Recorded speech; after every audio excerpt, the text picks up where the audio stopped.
Hey everyone, Rob from Karma Comic Chameleon coming at you with another Choosing Beggars story. Turn my TV back on. Let's jump right in. Alright, quick backstory. I used to work for one of the worst ISPs in the US. I'll leave that to the imagination and interpretation. I was on a top-level inbound customer-facing tech support team, the highest level a customer can get to, and a place where I could pull strings like a puppet master playing a harp while vaping Red Bull. She was dumped on me from the retention group, where things had not quite gone as the customer had thought they would. Thank you for contacting company name and opening BS. How can I help you today? My TV doesn't work and I need it fixed. Okay, not a problem. Just give me a moment to pull up your account and see what's going on. While I'm pulling up the account, she's telling a pretty standard sob story. She thinks we charge too much for the service, and it's not fair we make her pay as much as we do, especially when it quits working like it did 2 days ago. And there it is. Mrs. CB, did you by chance call in and cancel your service 2 days ago? A slight gasp and a pause tell me everything I need to know. Well, no, I told them I wanted a better deal, or I was going to cancel my service. She wouldn't give me a better deal, so I told her I'm gone, and hung up the phone. I didn't think she'd cancel my services. I do a quick read through on the notes the retention agent left behind, and sure enough, customer demanded better price, offered free HBO for 3 months, $25 discount on internet for a year, free upgrade to next TV package, customer refused, demanded services get cut, verified ownership of account, set services to disconnect, provided customer with case number. Alright. I see in the case notes she offered you a bunch of discounts and you rejected all of them, so she canceled your services and shipped out a return kit for our equipment. It should arrive tomorrow. They're lying! You're full of crap! You're useless! And you just don't want to fix my busted services! What the hell are my kids going to do without TV? I need this turned back on now! Alright, I apologize for the confusion. Give me a moment to see if I can run a reconnect order through. I'm quite jaded to the non-creative things people come up with to call me at this point in my career as an ISP doormat. I put her on hold and contact a buddy in back office support to see if we can push this one through and get services back up. No can do. The port she was connected on was used to connect new service on another account.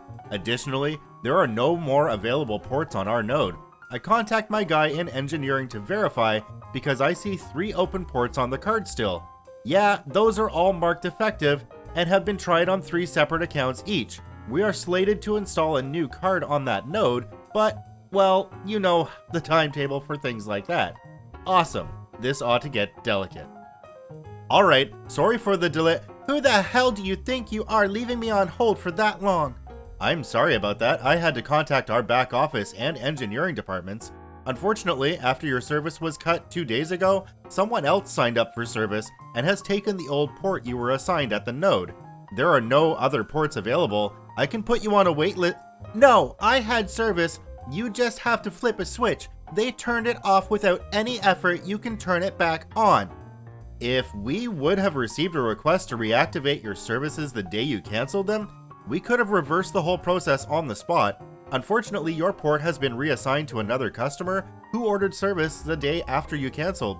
Well, you can go ahead and cancel their services and turn mine back on. Unfortunately, I cannot. In case number, you clearly demanded your services be cut.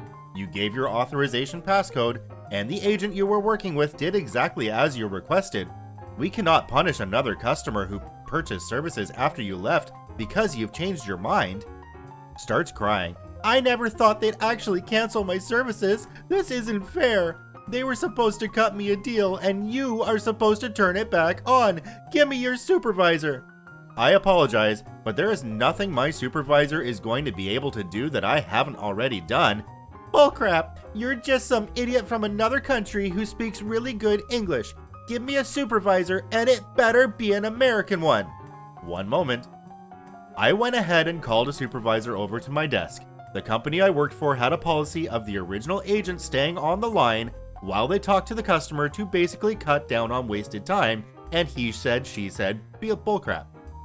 My team lead rarely let the customer know of this fact until they had both feet in the mouth and enough rope left to hang themselves like some sort of bondage pretzel. this was no different. I filled in the backstory in a quick 30-second synopsis and pointed at my case notes so he could catch up. Good afternoon, Mrs. CB. How can I be of service today? Yes, I need to get my service restored. It's no longer working. No one seems to know why it won't work anymore, and no one will help me. Well, according to your case history, you called retention. She offered you a bunch of discounts and you rejected all of them, so she canceled your services at your request and shipped out a return kit for our equipment. It should arrive tomorrow. That's not how it happened. Well, according to the agent you were talking to, they tried to re-establish services and were unable to due to a port conflict. That guy was a liar and didn't do anything to help me, just kept saying he wouldn't help me. It says here he called back office, talked to employee ID, who told him the port was already reassigned. That's all a lie. I know you guys can just flip a switch and fix it. While this is sometimes true, your port has already been pulled and allocated for another account. Your agent also let you know this. He never told me anything like that. Hey, TD, you told her all of this, right? Well, yeah, can't call a supervisor unless I've done everything. Well, Mrs. CB, there's unfortunately nothing I can do to fix this issue. Why is he still on the line? So that he doesn't have to retell me everything he told you. I'll sue. You guys are all liars. I'll get you fired. Give me your supervisor. The entirety of this call has been recorded and will be saved on record with your account along with these notes. There is no one higher than I am, and quite frankly, TD went around some rules and processes to try and get your services restored that he shouldn't have. At this point, the CB started saying things that I will not say here, for I am a mother-fearing man, and she will swat me with a gravy spoon until I can't move if I repeat some of the things that fell out of her mouth that day. If you decide to play the retention game to get a lower bill, there's a point they cannot go beyond, and if you're an idiot about it, they'll gladly fulfill your request to get rid of services. Also, I live in America and carpooled with my supervisor. We had wings that night. My wife and I have a lot of stories from working at a call center. One of them really stands out, the customer she had who wanted cable installed in his poo house. He was from Alabama. This is Rob from Karma Common Chameleon saying thanks for watching. Remember to subscribe, like, and share the video with your friends, and we'll see you in the next one.